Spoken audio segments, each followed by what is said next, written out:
ന്യൂസിലൻഡിനെതിരെ നാട്ടിൽ white wash നേരിട്ടതിന് പിന്നാലെ border Gavaskar ട്രോഫിയിലും ഇന്ത്യയുടെ പ്രകടനം നിരാശപ്പെടുത്തുകയാണ്. ശരാശരി നിലവാരം മാത്രമാണ് ഇന്ത്യയുടെ ടെസ്റ്റ് ടീം കാഴ്ചവെക്കുന്നത്. അവസാന 2 തവണയും ഇന്ത്യ ലോക ടെസ്റ്റ് ചാമ്പ്യൻഷിപ്പിന്റെ ഫൈനൽ കളിച്ചിരുന്നു.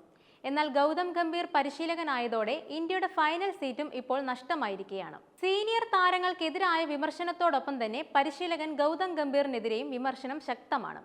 രാഹുൽ ദ്രാവിഡിന് ശേഷം ഇന്ത്യയുടെ പരിശീലക സ്ഥാനത്തേക്ക് എത്തിയ ഗംഭീറിന് പ്രതീക്ഷിച്ച പ്രകടനത്തിലേക്ക് ടീമിനെ ഉയർത്താനായിട്ടില്ല. ഇത്തരത്തിൽ ഗംഭീറിന് ഇന്ത്യയുടെ പരിശീലക സ്ഥാനത്ത് നിന്നും പടിയിറങ്ങേണ്ടി വന്നാൽ ഇന്ത്യയുടെ പുതിയ പരിശീലകനായി ആരാവും എത്തുക?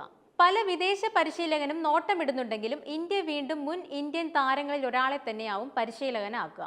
അങ്ങനെ വന്നാൽ സാധ്യതാ പട്ടികയിൽ ആരൊക്കെയായിരിക്കും? VVS ലക്ഷ്മൺ. നിലവിൽ ദേശീയ ക്രിക്കറ്റ് അക്കാദമിയുടെ തലവനാണ് VVS ലക്ഷ്മൺ. സൗരവ് ഗാംഗുലി. ഇന്ത്യയുടെ മുൻ സൂപ്പർ നായകന്മാരിൽ ഒരാളാണ് സൗരവ് ഗാംഗുലി. വീരേന്ദർ സേവാഗ്. ഇന്ത്യയുടെ പരിശീലക സ്ഥാനം എന്നത് ഏറെക്കാലമായി സ്വപ്നം കണ്ട് നടക്കുന്നവരിൽ ഒരാളാണ് വീരേന്ദർ സേവാഗ്. ഗാരി കെയർസ്റ്റൺ. 2011 ഇന്ത്യയെ ഏകദിന ലോകകപ്പ് കിരീടത്തിലേക്ക് എത്തിച്ച ഗാരി കെയർസ്റ്റനെ തിരികെ വിളിക്കാൻ സാധ്യതയുണ്ട്. ഡാരൻ ലീമാൻ. മുൻ ഓസീസ് പരിശീലകനും താരവുമായ ഡാരൻ ലീമാനെ ഇന്ത്യ പരിശീലക സ്ഥാനത്തേക്ക് പരിഗണിക്കാനും സാധ്യതയുണ്ട്.